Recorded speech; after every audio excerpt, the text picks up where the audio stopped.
저는 평범한 회사원인 30대 여자입니다. 몇 년 전에 전 파혼을 했어요. 성실하게 살아오신 저희 아빠를 무시한 예비 시댁 때문이었죠. 지금도 생각하면 가슴이 울렁거립니다. 가끔 다른 분들의 사연을 들으면서 착하게 살아야겠다는 생각을 많이 하는데 우리 가족의 이야기를 들으면 아마 더 그런 생각을 하게 되지 않을까 하는 생각이 드네요. 인생은 길고 인연은 많죠. 우리는 언제 어디에서 어떤 인연을 만날지 모르기 때문에 항상 인간다움을 잊지 않고 착하게 살아야 한다고 생각합니다. 무슨 이야기길래 이렇게 서론이 기냐고요? 이제부터 기가 막힌 저희 아빠의 이야기를 시작해 보겠습니다. 저희 아빠의 어린 시절은 무척 가난했다고 해요. 드라마에 나오는 가난한 주인공처럼 학창 시절에 도시락을 제대로 싸오지 못해서 수도가에서 물을 마시며 줄인 배를 채웠다고 하셨죠. 한 번은 친구가 도시락 뚜껑을 여는데 고소한 멸치볶음과 신김치뿐이었는데도 그게 너무 부러워서 훔치고 싶은 마음이 드셨대요. 친구가 화장실 간 사이에 5만 가지 생각이 다 드셨답니다. 너무 먹고 싶다. 한 번만 실컷 먹어봤으면 좋겠어. 친구니까 이해해주지 않을까? 몰래 가져가서 먹으면 아무도 모를 거야. 그런데 들키면 어떻게 하지? 아빠가 도시락을 뚫어져라 보는 사이에 아빠 친구가 자리로 돌아왔나 봐요. 아빠는 놀란 표정으로 친구를 쳐다보셨답니다. 마치 속을 들킨 것처럼 발가벗고 서 있는 듯한 기분이 드셨대요. 너 뭐하냐고 같이 도시락 먹자는 친구의 말도 뒤로 한 채 아빠 눈동장을 가로질러 무작정 뛰셨다고 해요. 태어나서 처음으로 느낀 수치심이었습니다. 하마터면 도둑질할 뻔했다는 생각에 정신이 아찔해진 아빠는 다시 그런 짓 하지 않도록 늘 마음에 새기고 사셨답니다. 아무리 가난해도 남의 물건을 탐하지는 않겠다고요. 별것 아닌 일이었지만 아빠는 도시락을 탐냈던 자신이 부끄러웠는지 그날 이후로 꼭 떳떳하게 돈을 모아 부자가 되겠다고 결심하셨죠. 그리고 결혼 후에는 그 생각이 더 강해지셨다고 합니다. 언니와 저 두 딸을 낳고 나니 자식에게 가난을 대물림하는 게 죽기보다 싫으셨다고 해요. 그래서 아빠는 막노동이든 뭐든 돈만 많이 준다면 밤낮 할 것 없이 닥치는 대로 일을 하며 열심히 돈을 모으셨습니다. 알뜰한 엄마는 아빠가 벌어오는 돈 허투루 쓰는 법 없이 야무지게 살림을 하셨죠. 어린 시절에 자다가 슬며시 눈을 뜨면 한밤중에 통장을 보고 계시던 아빠의 모습이 생각이 나네요. 소주 한 잔 들이키고 통장에 찍힌 숫자를 보고 소주 한 잔 들이키고 통장에 찍힌 숫자 보고 그땐 통장이 아빠의 유일한 술 친구였나 봅니다. 그 정도로 악착같이 일하신 우리 아빠는 몇 년 뒤에 용달차 하나를 사셨어요. 우리 집에도 이제 차가 생겼다며 언니와 저는 좋아서 방방 뛰었죠. 비록 1톤 용달차였지만 우리 가족은 너무 행복했어요. 저는 처음 우리 네 식구가 용달차를 타고 여행 간 날을 잊지 못해요. 운전하는 아빠 옆에 나란히 앉은 언니와 저, 그리고 엄마는 라디오를 들으며 도로를 달리는 것만으로도 너무 즐거웠습니다. 언니와 저는 무척 신이 나서 외쳤어요. 아빠, 아빠, 음악 좀 더 크게. 그렇게 좋아? 언니와 제가 동시에 대답했습니다. 그날 우린 난생 처음으로 해수욕장에 가서 물놀이도 실컷 하고 맛있는 것도 많이 먹었죠. 그동안 일하느라 바빴던 아빠는 모처럼 가족들과 즐거운 시간을 보내셨습니다. 바닷물에 발을 담그고 환하게 웃던 아빠의 그 얼굴은 지금도 잊혀지질 않네요. 그 이후 용달차는 우리 집 밥벌이가 되었어요. 아빠는 용달차로 원룸 이사를 주로 하셨거든요. 주로 학생들이나 1인 가구가 이용하는 원룸 이사는 큰 가구나 가전을 옮길 필요가 없는 만큼 하루에 여러 개 일을 할 수가 있었죠. 아마도 아빠는 열심히 하는 만큼 돈을 벌 수가 있으니까 그 일을 시작하셨던 것 같습니다. 그리고 아빠는 그때부터 열심히 재테크 공부를 하셨어요. 주식 책도 보시고 부동산 책도 보시고요. 모인 돈을 어떻게 하면 잘 불릴 수 있을까 고민을 많이 하셨죠. 어린 나이에도 아빠가 참 성실해 보였습니다. 우리 아빤 항상 바쁘게 사셨어요. 집에서 쉬는 날이 거의 없으셨습니다. 몸살이 심하게 난 날에도 고객과의 약속은 지켜야 한다며 원룸으로 찾아가 이삿짐을 옮겨주시곤 하셨죠. 그런 아빠가 안쓰러웠는지 엄마가 아빠를 따라가서 짐을 함께 옮겨주곤 하셨는데 20살이 된 저는 아빠를 돕고 싶었습니다. 그래서 원룸 이사 일을 따라 나섰죠. 처음엔 하지 말라며 반대하셨던 아빠는 작은 딸을 데리고 함께 일하러 나가는 길이 즐거우셨는지 아르바이트를 챙겨줄 테니 다른 곳에 가지 말고 아빠 옆에 있으라고 하시더군요. 저도 아빠 옆에서 일하는 게 좋았습니다. 항상 바빠서 얼굴도 잘 볼 수 없던 아빠였는데 함께 용달차를 타고 가면서 이런저런 얘기를 할 수 있는 시간이 저에게는 너무 소중했거든요. 그런데 하루는 특별한 일이 있었습니다. 보통 대학생 손님이 많은 원룸 이사였는데 예약한 곳을 가보니 그곳은 커다란 인테리어 사무실이었어요. 아빠와 저는 당황했죠. 잠시 후에 말끔한 정장을 차려입은 여자분이 나오시더라고요. 그분은 이곳 사장님이라고 하셨는데 아빠를 아시는 것 같았어요. 안녕하세요. 저 혹시 기억나세요? 누구신지 모르시는군요. 이거 서운한데요. 계절 바뀔 때마다 문자도 보내시더니. 그리고 여자분이 손을 가리고 호호호 하고 웃더라고요. 아빠를 보는 눈길이 예사롭지가 않아서 저는 기분이 살짝 상했습니다. 혹시 그럴 리 없겠지만 아빠에게 여자가 생긴 건 아닌가 하고요. 그래서 제가 분위기를 바꾸고자 일 얘기부터 시작했습니다. 사장님, 여기 이삿집은 너무 많아서 한 번엔 힘들 것 같은데요. 전부 아니에요? 저기 사무실 안에 있는 집기 도구만 옮겨주시면 되세요. 이번에 사무실 하나 더 얻어서 거기에 옮길 짐들이에요. 아, 그러세요? 알겠습니다. 그 사이 여자는 계속 아빠를 쳐다보고 아빠도 여자를 보면서 낯이 익은데 잘 모르겠다면서 고개를 갸우뚱거리며 웃고 계시더라고요. 저는 괜히 아빠가 그 여자를 쳐다보는 눈빛이 마음에 안 들었습니다. 그래서 아빠를 노려보며 말했죠. 아빠, 빨리 옮겨야지. 일 안 하고 뭐 하는 거야?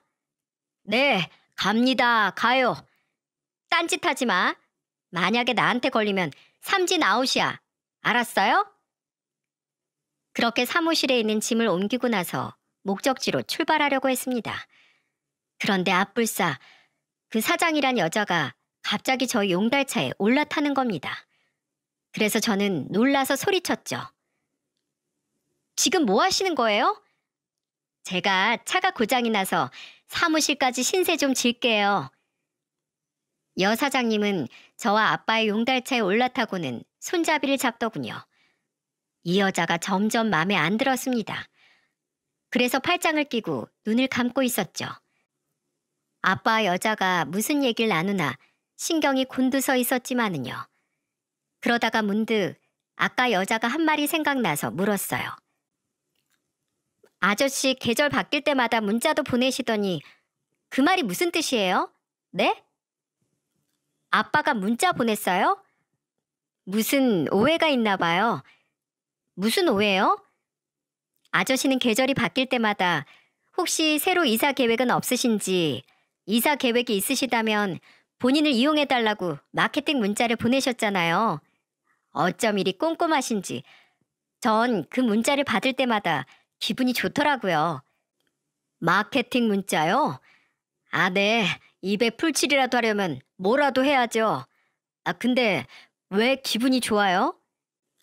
아저씨 참 성실하시잖아요. 처음 아저씨가 원룸에서 제 이삿짐 옮겨주셨을 때도 정말 고마웠는데 계절이 바뀔 때마다 문자를 보내주셔서 그걸 볼 때마다 괜히 기분이 좋아지더라고요. 덜컹거리는 용달차에서 이 무슨 해괴한 이야기람? 저는 이 여자의 말을 도무지 이해할 수가 없었습니다.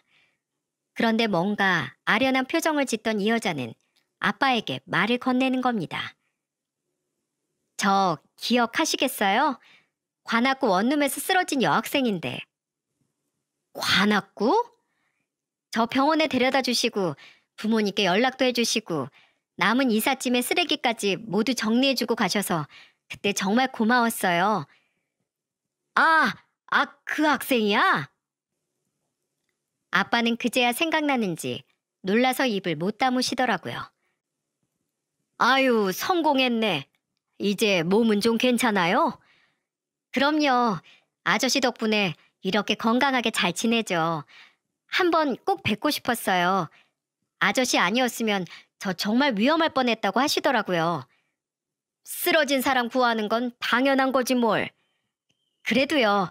그날 하루 공치신 거나 다름없으니까 짜증나실 법도 한데 마무리까지 너무 잘해주고 가셔서 제가 이사할 일 있으면 꼭 아저씨께 연락드려야겠다고 생각하고 있었어요. 뭘 그렇게까지 생각해? 저희 부모님도 얼마나 고마워하셨는지 몰라요.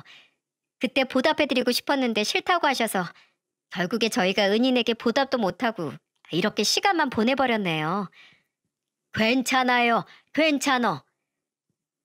옆에서 들어보니 사장이 된 이 여자가 대학교 때 원룸 이사를 하다가 쓰러졌는데 아빠가 병원에 데리고 갔다는 말인 것 같았습니다.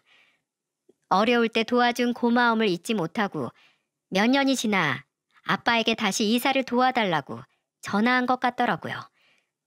손님이 서비스를 잊지 못하고 다시 찾아주실 때 그 고마움은 말로 설명할 수가 없죠. 다시 불러주는 게 보답이라고 아빠가 거듭 말씀하셨는데 그 정도는 보답이 아니었나 봐요. 사무실에서 집으로 가는 이사가 모두 끝난 다음 여자가 다시 말을 꺼냈습니다. 아저씨, 이 지역에 땅이 나오면 무조건 사세요. 땅? 네. 아저씨 열심히 일하시는 모습 보고 저런 분이 꼭 부자가 되셔야 한다고 생각했는데 마침 좋은 개발 소식이 들려서 아저씨 생각이 났어요. 땅을 사라고? 직접 꼭 한번 확인해 보세요. 네? 땅을 사라니 이 여자는 끝까지 의문투성이었어요. 신종 부동산 사기가 아닐까 의심도 되고요. 그런데 아빠는 그 여자에게 다시 확인하더군요. 어느 지역이 좋은지 물어보고요. 시세가 어떤지도 물어보고요. 그건 당연한 일이었죠. 아빠도 평소에는 부동산에 관심이 많았으니까요. 그렇게 여자가 던져준 말에 아빠는 몇 날 며칠 고민에 빠졌습니다. 그리고 어느 날 엄마에게 이렇게 말하더군요. 왠지 기회가 온 것 같아. 그 지역 땅을 한번 사보고 싶어 여보. 그럼 나랑 같이 부동산에 가서 좀 더 물어보고 사도록 합시다. 엄마는 아빠의 말을 따르기로 했지만 혹시나 하는 마음에 부동산 업체에서 이런저런 정보들을 들어보기로 했습니다. 부동산 업체에서는 이 지역이 개발에 관한 이야기는 늘 있는 곳이라며 별 대수롭지 않게 생각했지만 아빠는 그 여자 사장이 굳이 자신에게 찾아와 알려준 건데 무시한다면 기회를 잃을 것 같은 예감이 든다고 하셨습니다. 그 후에도 부동산 토지 투자와 관련된 공부를 많이 하시던 아빠는 결국 그 지역의 금매로 나온 땅을 구매하셨고 아빠는 또다시 열심히 일하셨습니다. 그런데 세월이 흐른 뒤 아빠가 땅을 산 그 지역이 아파트 재개발 지역으로 선정되어 우리는 몇 배 이익을 얻게 되었죠. 조그만 18평 아파트에 네 식구가 복작복작 모여 살던 우리 가족은 커다란 36평대 새 아파트로 이사할 수 있게 되었고 아빠는 새로 번 돈을 미천 삼아 원룸 이사보다 큰 포장이사 전문업체 사장님이 되셨습니다. 하지만 아무리 덩치가 커졌어도 항상 정성을 다해 이삿짐을 옮겨준다는 아빠의 신념은 변하지 않았죠. 그렇게 세월이 흘러 저도 어느새 회사에 취직하게 되었어요. 그리고 어느 날 저를 좋게 본 회사 동료가 소개팅을 제안하더군요. 어느새 30이 훌쩍 넘어버린 전 혹시나 하는 마음으로 그 제안을 받아들였습니다. 떨리는 마음으로 소개팅 장소에 나갔죠. 먼저 소개팅 장소에 도착해서 앉아있던 남자가 저와 눈이 마주쳤습니다. 그는 환하게 웃더군요. 나중에 알았지만 처음 봤을 때부터 그는 제가 마음에 들었나 봐요. 저는 그 마음을 모른 채 자리에 앉았습니다. 그런데 우리 두 사람 모두 말이 없었어요. 무슨 말을 해야 할지 몰라서 커피숍을 두리번거리는데 저도 모르게 커피잔을 떨어뜨리고 말았죠. 와장창 커피잔이 깨지자 전 당황해서 어쩔 줄 몰랐습니다. 그런데 그 남자가 직원을 불러서 이렇게 말하더군요. 여기 혹시 밴드가 있습니까? 밴드요? 네, 이분 손에 상처가 나서요. 저는 당황해서 손을 감췄죠. 빨리 커피잔을 치워야 할 것 같은데 밴드라뇨. 직원에게 괜한 심부름을 시킨 것 같아서 저는 다친 손을 계속 감추었어요. 그리고 직원에게 말했죠. 저 괜찮아요. 딱 봐도 비싼 커피잔 같은데 너무 죄송해요. 아니에요. 밴드 한번 찾아볼게요. 직원이 떨떠름한 표정으로 밴드를 가지러 간 사이 저는 남자에게 말했어요. 저 사람 일하는데 괜히 너무 귀찮게 했나 봐요. 미안해서 어떡해요? 뭐가 미안해요. 가만히 있어 봐요. 커피잔은 제가 변상할게요. 사람이 더 중요한 거 몰라요? 사람이 더 중요하다고 어디서 많이 들어본 말이었어요. 귓가에 딱지가 않도록 들어온 저 말. 바로 아빠의 잔소리였죠. 아빠는 돈을 열심히 모으시면서도 늘 항상 사람이 더 중요한 거라고 얘기해 주셨어요. 사람이 살기 위해서 돈이 필요한 거지 돈만 중요한 건 아니라고요. 그런데 소개팅 남의 입에서 저 말을 들으니 놀랍더라고요. 늘 아빠와 같은 남자와 결혼해야겠다고 생각하고 있던 저는 그에 대한 호감도가 많이 올라갔어요. 이 남자가 만약 아빠처럼 성실하고 착한 사람이라면 남편 자격이 충분하다고 생각했던 겁니다. 그리고 제 예상은 틀리지 않았어요. 이 남자는 성실하면서도 항상 저를 먼저 생각하는 다정다감한 사람이었거든요. 우리는 결국 결혼하기로 약속했습니다. 이 사실을 아빠에게 말하자 아빠는 눈물을 흘리셨습니다. 그리고 저에게 이런 말을 하시더라고요. 아까워서 못 보내겠다. 시집가지 마라. 여보, 얘도 이제 30이에요. 무슨 소리예요 그게? 아내가 못 보내면 못 보내는 거지. 나이가 대수야? 아빠는 이제 시집가면 친정엔 언제 오겠냐며 아쉬워서 계속 눈물이 난다고 하셨습니다. 아직 결혼하지 않은 언니도 있으니 너도 안 가면 안 되겠냐고 농담도 하시더라고요. 엄마는 그때마다 딸을 둘 다 시집도 못 보내고 집에 끼고 있으면 어떻게 하냐고 아빠를 타박하셨죠. 그렇다고 결혼을 안 시킬 건 아니었지만 아빠는 많이 서운하신지 창밖을 내다보면서 한숨을 쉬기도 하시고 내 어릴 적 사진을 찾아서 보다가 추억을 돌이켜보며 생각에 잠기기도 하셨습니다. 저는 아빠의 마음은 모두 다 알 수 없었지만 깊은 사랑만큼은 느낄 수 있었죠. 아빠가 얼마나 저를 정성스럽게 키워주셨는지 그 마음이 모두 제 마음속에 와닿았습니다. 그래서 결혼하면 아빠 걱정시키지 않고 꼭 잘 살아야겠다고 다짐했죠. 그런데 어느 날부턴가 이 결혼이 괜찮은 걸까 의심이 들기 시작하더군요. 그 일의 시작은 예비 시댁 식구들을 만나면서부터였어요. 결혼 얘기가 나오자마자 예비 시댁에서는 저를 오라며 재촉하기 시작했어요. 여자들은 아무래도 긴장되고 마음의 준비가 필요한데 자꾸만 재촉해서 마음이 편하진 않았지만 어차피 한 번은 겪을 일이라 굳게 마음 먹고 예비 시댁 식구들을 만나기로 했죠. 예비 시댁 식구들을 만나기로 한 곳은 어느 고급 레스토랑이었어요. 약속 장소에 도착한 저는 꽤 이국적인 분위기에 적응하기가 힘들더라고요. 외국 사람들이 많이 오가는 그런 레스토랑인 것 같았어요. 남자친구와 제가 레스토랑에 도착하자 직원이 예비시댁 식구들이 있는 곳으로 저를 안내했죠. 그때부터 가슴이 두근두근거리더군요. 안내받은 자리에 앉은 저는 예비시댁 식구들의 모습을 보고 깜짝 놀랐습니다. 외국에서 오랫동안 살다 와서 한국말을 잘 못하는 시누이 2명과 양복을 차려입은 예비 시부, 그리고 자상해 보이는 예비 시모가 있었죠. 서로 영어로 대화를 나누는 통에 한동안 꿀먹은 벙어리처럼 앉아 있었습니다. 괜히 자격지심이 들더라고요. 집안 차이가 너무 나서 어떻게 하나 걱정도 되고요. 저는 영어를 잘 못했거든요. 중간중간 아는 단어도 있었지만 긴장한 탓인지 더 못 알아듣겠더라고요. 그래서 그냥 가만히 앉아 있었습니다.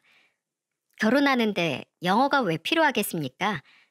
괜히 눈치 보지 말고 당당하게 필요한 말에만 대답하자고 생각하면서요. 그런데 저를 아래 위로 훑어보던 예비 시부가 절 보고 한마디를 하더라고요. 그런데 아가씨는 영어는 한마디도 못하나 봐. 내가 질문한 것도 못 알아들었지? 네, 전 어학엔 소질이 없어서요. 다시 한국말로 물어봐 주시면 대답하겠습니다. 요즘 세상에 젊은 사람들이 그래서 쓰겠나? 아들한테 물어보니까 중소기업에 다닌다고 하던데 그래서 그런가? 네? 그게 무슨 말씀이신지. 예비 시부가 중소기업 다녀서 영어를 못하는 거냐고 물었던 거죠. 은근히 무시하는 그 말을 듣고 나서부터 기분이 좋지 않았어요. 그런데 그 예비 시부가 저를 저격하는 말을 계속 퍼붓는 거예요. 돈벌인 좀 되나? 우리 아들은 대기업에 다니는데 이거 차이가 좀 난다고 생각 안 하나? 무슨 말씀이신지. 난 우리 아들이 적어도 대기업 다닌 아가씨를 데려올 줄 알았단 말이야. 워낙 실망이 커. 죽 써서 개준다는 말이 딱 이런 상황 아닌가? 솔직히 나 이 결혼 반대야. 우리 아들이 죽고 못 살아서 마음에도 없는 결혼 시킨다고 하지만 솔직히 마음에 드는 구석이 하나도 없단 말일세. 그 말을 들은 저는 얼굴이 붉어졌습니다. 더는 대화를 나누고 싶지 않더라고요. 예비 시부라는 사람, 어쩌면 저렇게 예의가 없나요?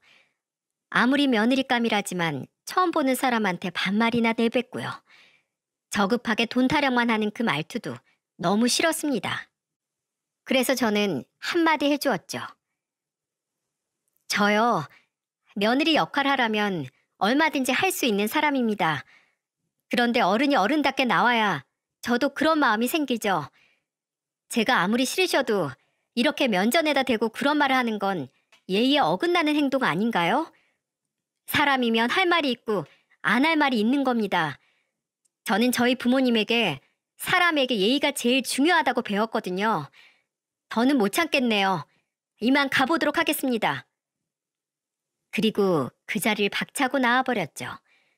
그러자 등 뒤에서 예비 시부가 혀를 끌끌 차더라고요. 하여튼 요즘 것들은 싸가지를 밥 말아 먹었어. 세상이 변했어. 너무나 변했어. 놀란 남자친구는 허겁지겁 제 뒤를 따라왔습니다. 저는 뒤를 돌아보고 남자친구를 향해 소리를 질렀어요. 알아? 내 평생 이런 소린 처음 들어봐. 그렇게 대기업 좋아하는 아버지면 대기업 다닌 여자를 만나지. 넌 왜 날 만나서 이런 꼴을 만드니? 미안해. 제발, 제발. 다신 만나지 말자. 결혼이고 뭐고 다 끝내. 나만 봐. 내가 정말 잘해줄게. 어? 너. 그래, 너만 보고 결혼하려고 했어. 그런데 너희 아버지 좀 심하지 않니? 너도 그런 저급한 생각 안 한다는 보장 있어? 내가 왜 이런 집안에 인생을 걸어야 해? 왜? 순애야, 제발. 네가 이러면 난 어떻게 하니? 어? 우리 아버지가 다 잘못한 거야. 내가 다시 잘 얘기할게. 제발 나한테 다시 기회를 줘. 어? 예비 시부는 정말 진상이었습니다. 너무 재수없었죠. 저뿐만 아니라 그날 다른 직원들을 대하는 태도 역시 마찬가지였고요.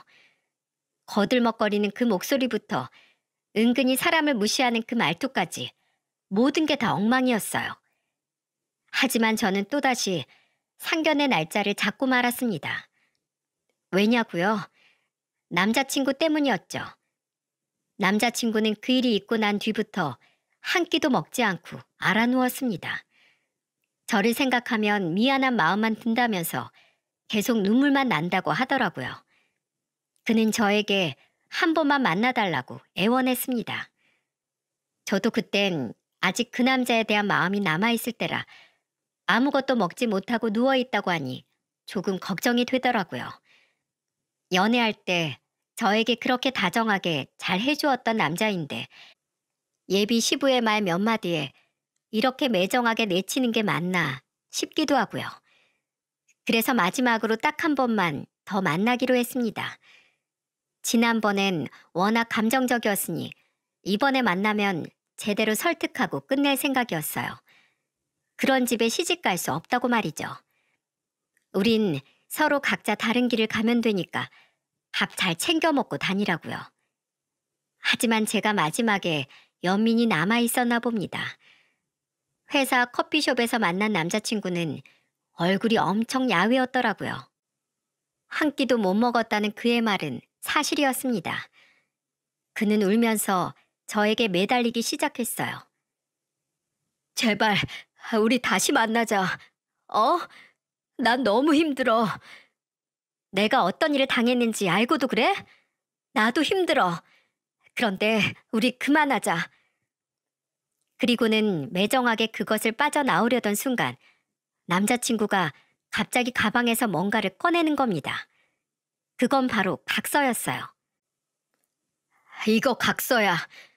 아빠가 더 이상 우리 일에 간섭 안 한다는 각서.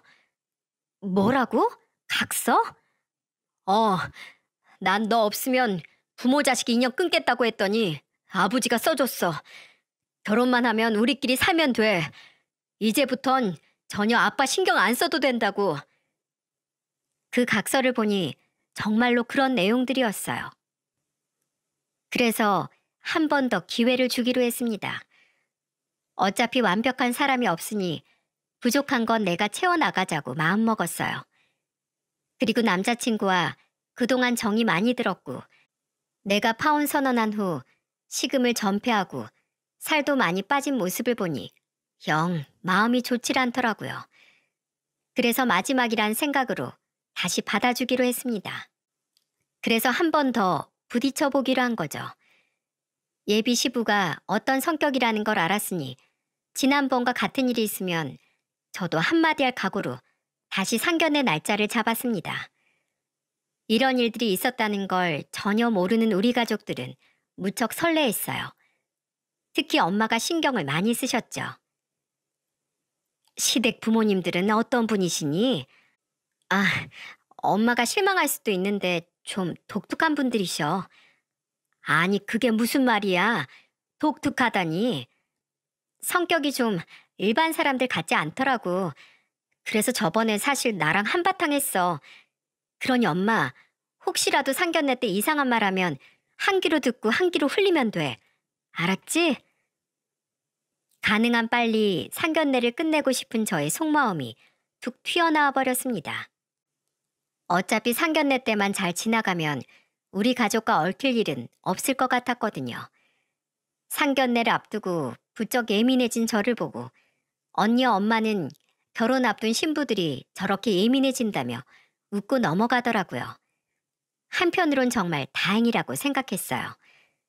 중소기업 다닌다고 무시받은 걸 알면 우리 집에서도 좋아할 리가 없었으니까요. 하지만 모든 걸 말했어야 했습니다. 상견례가 열리는 그날 상상도 못한 일이 벌어지고 말았습니다. 예비 시댁이 그렇게 쓰레기일 줄은 몰랐어요. 지금부터 저는 고통스러운 그날 상견례의 기억을 다시 떠올려 보고자 합니다. 그날은 유독 날씨가 좋았죠. 엄마, 언니, 그리고 저는 약속 장소로 향했습니다. 아빠는 급한 일이 있으셔서 따로 오시기로 했고요. 저희는 택시를 타고 야외 테라스가 있는 넓은 한정식 집에 도착을 했어요. 한옥으로 꾸며져 있어서 아주 분위기가 좋더군요. 제가 도착했다고 말하자 남자친구가 뛰어나왔습니다.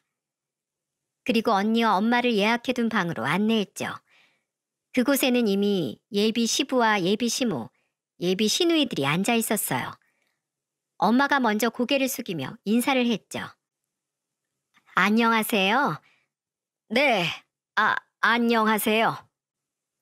그러자 예비 시부가 떨떠름하게 함께 고개를 숙이며 인사하더군요.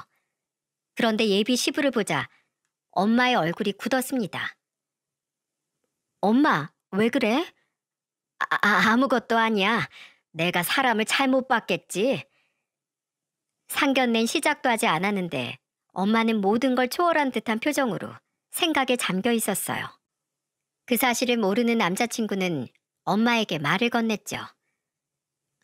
어머님, 오시느라 힘드셨죠? 괜찮아. 다들 식사들 하세요. 음식들이 아주 잘 나오네요. 한동안 정적이 흘렀습니다. 또 예의 없이 아무 말이나 할 거로 생각했던 예비 시부는 남자친구가 단속을 많이 했는지 입도 뻥끗하지 않고 꿀먹은 벙어리처럼 앉아있더군요. 그러다가 아주 답답했는지 한마디 했습니다. 거 바깥 양반은 언제 오시나? 일 때문에 바쁘셔서 조금 늦으신다고 했잖아요, 아버지. 예비 시부가 입을 열자 남자친구가 긴장되었는지 대화에 끼어들어 먼저 대답을 해버렸습니다. 남자친구가 먼저 나서자 예비 시부도 입을 닫더군요. 그러다가 도저히 못 참겠는지 또 한마디를 했습니다. 아들이 나 실수한다고 말도 못하게 하는데 아직 결혼도 안 한 놈이 제 마누라한테 꽉 잡혀서 벌써 이래서야 쓰겠습니까? 안 그렇습니까? 요즘 아이들이 다 그렇죠. 저는 몹시 마음에 안 듭니다. 뭐가요? 저기 저 댁의 딸이요. 남자를 아주 가지고 놀려고 해요. 가정교육을 도대체 어떻게 시켰길래 어른 앞에서 제 할 말 다 하고 말이야. 그 말을 들은 엄마는 얼굴이 붉어지셨어요. 하긴 상견례 자리에 나와서 딸이 마음에 안 든다고 노골적으로 얘기하는 사돈을 어떻게 좋게 해석해야겠습니까? 엄마는 한숨을 푹 내쉬더니 예비 시부를 향해 말했어요. 우리 애가 그럴 애가 아닌데 도대체 어떻게 하셨길래 얘가 그랬을까요?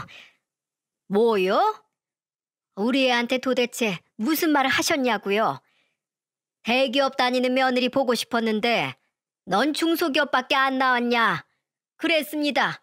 왜요? 틀린 말 했습니까? 뭐라고요? 더 말할 것도 없네요.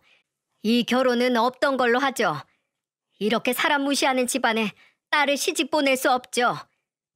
그게 무슨 무시입니까? 사실 확인이지. 예비 시부는 도리어 자신이 화가 난다는 듯 인삼주를 연거푸 들이키더군요. 그런데 하필이면 그때 아빠의 용달차가 창밖에 도착했어요. 언니가 아빠를 보고 인사하자 예비 시부는 기가 차다는 듯 더 크게 소리를 지르더군요. 저기 저 용달차 기사가 아버지야? 뭐야 이 집안? 우리 집은 외국물 먹은 집이라고.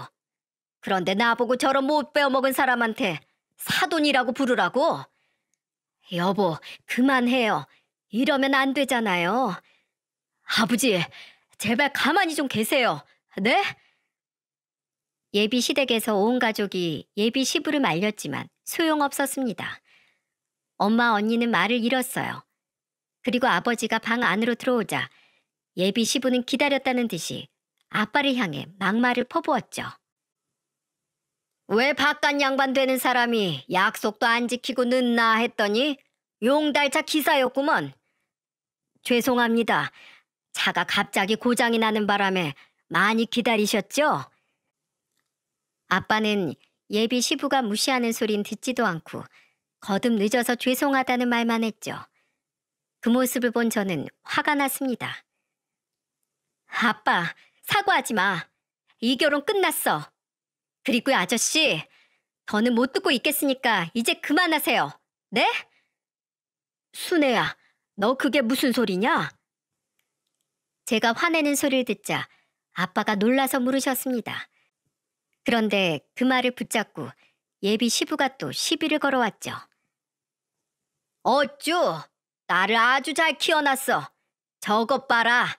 어른한테 대드는 꼴 좀 봐. 잘 봐라. 저런 게 며느리로 들어오면 집안을 말아먹는 거야. 알겠어? 당신, 지금 내 딸한테 뭐라고 했어? 잘 들으라고. 나를 좀 고분고분하게 키웠어야지. 저게 뭐냐고 그랬다. 왜? 아빠는 어이가 없어서 엄마를 쳐다보았습니다. 엄마는 고개를 푹 숙이고 눈물을 흘리고 있었어요. 저는 부모님께 이런 꼴을 보이게 되어 얼마나 속이 상했는지 모릅니다. 그래서 소리쳤죠. 다 끝내요. 이제 그만하라고요. 안 돼. 안 돼, 순애야. 우리 결혼하기로 했잖아. 이런 말 하지 마. 지금 저렇게 막말하는 이 아빠를 보고도 그런 말이 나와? 한 번만 봐줘. 제발. 난 어떻게 살라고. 남자친구는 무릎을 꿇고 매달렸어요. 모두 그만하고 우리 행복하게 살게 도와줄 순 없냐고 절규했죠. 하지만 소용없었어요. 이미 상해버린 마음은 돌이킬 수가 없었거든요. 저는 도저히 화를 참을 수가 없어서 예비 시부에게 소리쳤습니다. 아저씨, 우리 부모님께 당장 사과하세요. 네? 아니면 경찰 부를까요? 아니, 너 진짜 예의가 없구나. 아무리 화가 나도 그렇지 경찰은 무슨? 경찰을 부른다는 얘기에 놀란 예비 시모가 예비 시부의 편을 들고 나섰습니다. 혹시라도 남편이 쇠고랑을 찰까봐 무서웠던 모양이에요. 그전까지 얌전했던 예비 시모가 더 난리를 치더군요. 어차피 두 집안 수준이 안 맞는 것 같으니까요. 끝내요, 끝내. 저도 저런 며느리 보기 싫습니다. 버릇없이 툭 하면 경찰 부른다 어쩐다 그러면 집안이 시끄러워서 살 수 있겠습니까? 저 기름때 좀 봐. 사람이 격식이 있어야지. 딸 상견례 어떻게 저러고 나타날 수가 있나. 예비 시부의 비아냥에 그전까지 잠자코 있던 엄마가 일어서더군요. 도저히 못 참겠는지 엄마가 다물고 있던 입을 열었습니다. 저기, 제가 말 안 하고 넘어가려고 했는데 자꾸 수준 어쩌고 하니까 할 말은 해야겠습니다. 뭔데? 20년 전에 야반도주 하셨죠? 뭐? 야반도주? 무슨 그런 엉뚱한 소리를. 무슨 소리냐고 날뛰었지만 예비 시부와 시모의 얼굴은 하얗게 질려 있었어요. 진짜 날 모르나 보네. 20년 전 당신들이 이삿짐 옮겨달라면서 우리한테 의뢰했었잖아요. 돈 따블로 줄 테니 새벽 4시에 짐 좀 옮겨달라고.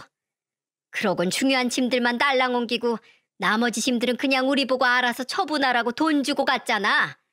머리에 박테리아가 있나? 그걸 기억 못해? 근데 그게 왜요? 왜요? 당신들 짐 옮겨주고 나머지 짐들 처분하려고 당신네들이 살았던 원래 집에 갔더니 사람들이 울고불고 아주 난리가 아닙디다. 사기꾼들 도망갔다고. 내가 그때 그 현장을 잊질 못해요. 워낙 난리통이 아니라서. 그럼 혹시 당신이 그 사람들하고 경찰에 제보했어? 내가 이사간 집을? 이제야 기억하네. 맞아. 내가 제보했는데요. 왜요? 사기꾼들 잡는데 이유가 있을란가? 아마 그때 콩밥 좀 드셨을 것 같은데 지금 보니 아직도 정신 못 차렸네. 야, 네 년이 신고했구나. 내가 너 때문에 깜빵에서 3년을 썩었어. 원순 외나무 다리에서 만난다더니 내가 그때만 생각을 하면. 그렇게 말하고는 삿대질을 하면서 엄마에게 다가오는 겁니다. 바로 그때였어요. 조용히 듣고 있던 아빠가 앞에 나서서 제지를 했습니다. 그리고는 너 내 마누라 건들면 오늘 넌 제삿날이야. 저리 꺼져. 전 아빠의 그런 모습을 처음 보았어요. 이런 남자다운 모습을요. 항상 가족들에게는 순한 양이었는데 엄마가 위험에 처하니까 멋있게 나서는 모습을 보고 눈이 휘둥그레졌습니다. 그리고 아빠는 이삿짐을 수십 년간 해오셨기에 장 근육들이 많고 덩치도 컸습니다. 반면에 그 사람은 키도 작고 덩치도 작았죠. 결국 아빠에게 쫄았는지 쥐새끼처럼 도망가는 모습을 보니 얼마나 시원했는지 몰라요. 우리 가족은 그 사람들을 뒤로 한 채 상견례장을 빠져나왔어요. 사기꾼들한테 밥 얻어먹었다는 소리 듣기 싫어서 밥값도 아빠가 모두 계산해버렸죠. 돌아오는 길에 온 가족이 함께 용달차를 타고 집으로 돌아왔습니다. 부르릉 부르릉 용달차가 큰 소리를 내자 언니가 아빠에게 한 소리를 했죠. 아빠, 회사에 차도 많은데 왜 하필 이런 자리에 낡은 용달차를 타고 와? 용달차가 어때서? 어떻긴, 저 소리 좀 들어봐. 곧 죽을 것 같잖아. 이런 차를 타고 다니니까 사람들이 무시라는 거지. 됐어. 그건 저 사람 됨됨이가 글러먹은 거지. 이 아빤 잘못 없다. 아빤 누가 뭐래도 이 차가 제일 좋아. 이렇게 낡은 차가 뭐가 좋아? 뭐가 좋냐고? 한마디로 내 마누라 같은 존재지. 네 엄마도 알걸? 이 차가 얼마나 소중한 존재인지. 이 용달차로 너희들 다 벌어먹이고 살았고 교육을 시켰고 지금 살아있는 집도 모두 이 낡은 용달차 때문에 우리 가족이 행복하게 살 수 있는 거다. 그 어떤 비싼 수입차보다 아빤 이 용달차가 좋아. 그러니 너네도 너희 소중한 건 항상 간직할 줄 아는 습관을 들여. 아빠의 말에 저는 창밖을 바라보며 많은 걸 느끼게 되었습니다. 소중한 건 잊지 말아야 된다는 것을요. 그날 이후 저는 그 남자와 헤어졌습니다. 모든 게 다 끝나버렸죠. 저는 그때 충격이 너무 커서 힘들어하고 있는데 남자친구에게서 전화가 걸려왔어요. 그런데 화가 난 아빠가 그 전화를 받아서 소리치시더라고요. 지금 우리 딸도 힘드네. 이제 그만 전화하고 자네 갈 길 찾아가. 이 번호는 없애버릴 테니까 다신 전화하지 말고. 그렇게 말하고는 아빠는 제 전화번호도 바꿔버리셨어요. 혹시 모른다는 생각에 남자친구의 핸드폰과 직장 전화번호 등 관련된 전화번호는 모두 수신 거부 번호로 등록해 두었고요. 저도 아빠 같은 생각이 들더라고요. 어차피 끝나버린 인연을 길게 아파해봐야 무슨 소용이 있겠습니까? 저는 그 사람을 내 인생에서 완전히 삭제해버렸습니다. 한때 스쳐가는 인연이라고 생각하고 저는 회사 일을 열심히 하고 살았죠. 그런데 6개월쯤 지났을 때 회사 앞에 낯익은 얼굴을 한 사람이 기다리고 있더라고요. 그 사람은 바로 저와 제 부모님에게 막말을 퍼부었던 그 예비 시부였죠. 그렇게 지독하게 막말하고 센 척하던 사람이 예비 시모와 함께 한없이 비참한 모습으로 나타나 저를 보자마자 무릎을 꿇더군요. 그리고 애원했습니다. 이봐, 제발 우리 아들 좀 살려줘요. 내가 잘못했어. 아가씨, 내가 그때 버릇없다고 한 거 다 용서해줘. 제발 우리 아들 좀 만나줘. 제발. 내 눈앞에 있는 부부는 바로 전 남자친구의 부모였습니다. 어쩌면 시부모가 될 뻔한 사람들이었죠. 돌아서려고 하는 저를 붙잡고 목이 맨 그 남자의 엄마가 소리쳤습니다. 우리 아들이 당신이랑 헤어지고 엄마 아빠가 부끄러워서 못 살겠다며 그 좋은 대기업도 그만두고 술만 먹고 논팽이처럼 살고 있어요. 다 부모 탓이지 모든 게 우리 탓이야. 그래도 우리만 보면 욕을 해대는데 내가 아주 못 살겠다고요. 제발 우리 아들 좀 살려줘요. 내가 다 잘못했어. 내가 미쳤지.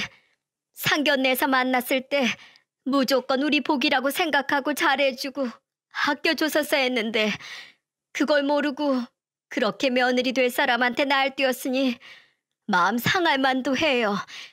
잘못했어요. 제발. 인제 와서 이게 다 무슨 소용이에요? 네?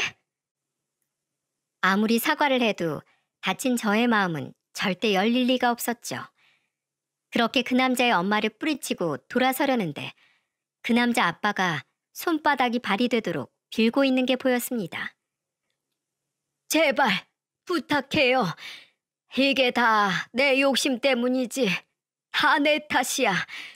남의 눈에 눈물 나게 하면 내 눈에 피눈물 난다더니 그 말이 뭔지 이제 너무 잘 알겠어.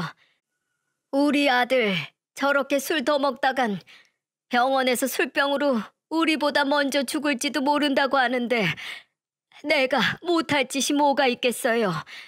제발 좀 살려줘요, 아가씨. 그 사람들은 저를 붙잡고 매달렸지만 저는 더 이상 그 얼굴도 보고 싶지 않았어요. 앞으로 착하게 사시고요. 다신 저 찾아오지 마세요. 이미 끝난 인연이니까요. 아가씨, 아가씨, 내가 이렇게 빕니다. 아가씨랑 헤어지고 우리 아들 정신이 돌아서 술만 먹으면 물건 부수고 우리한테 해코지 않은 바람에 무서워서 못 살겠어. 제발 이렇게 빌게요. 그 소리를 들은 저는 뒤도 돌아보지 않고 다시 사무실로 들어와 버렸어요. 되지도 않는 잣대로 사람을 평가하고 무시하다가 결국 벌을 받았다는 생각이 들더군요. 아마 전 남자친구는 저와 파혼을 하면서 충격이 꽤나 컸나 봅니다. 파혼의 원인이 본인 부모님 때문이라는 게 확실했기에 부모님을 많이 원망하고 화풀이 대상으로 삼았나 보더라고요. 그래도 어쩌겠습니까? 기차는 이미 떠나는걸요. 더 이상 저는 남자 문제로 제 부모님들에게 걱정을 끼쳐드리고 싶지 않아요. 이번에 제대로 알았거든요. 이 세상에서 가족보다 더 소중한 존재는 없다는 것을요. 그 후로 예전 남자친구와 예비 시댁이 어떻게 살고 있는진 알지 못합니다. 어느 때인가 개과 천선했기를 바랄 뿐이죠. 그렇게 저는 그 남자와의 인연이 끝이 났습니다.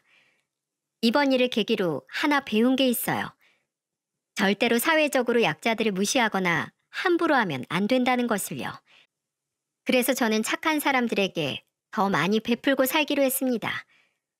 틈틈이 봉사활동도 나가기도 하고 아주 작은 성의이지만 불우이웃을 위해 후원도 하고 있어요. 남을 위해 내가 뭔가 할 수 있다는 게 얼마나 큰 행복인지 알면서 지내는 중이랍니다. 여러분도 혹시 지금 누군가에게 상처받거나 고통받고 계신가요? 그렇다면 나보다 힘든 누군가를 위해 선행을 한번 베풀어 보세요. 사람에게 받은 상처는 사람으로 또 치유해야 한다고 하잖아요.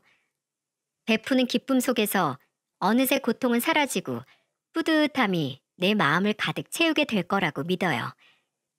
그리고 마지막으로 부모님께도 더 이상 실망시켜드리지 않고 열심히 살겠다고 이 사연을 보시는 시청자님들에게 약속하겠습니다. 더 이상 못난 자식이 되면 안 되니까요.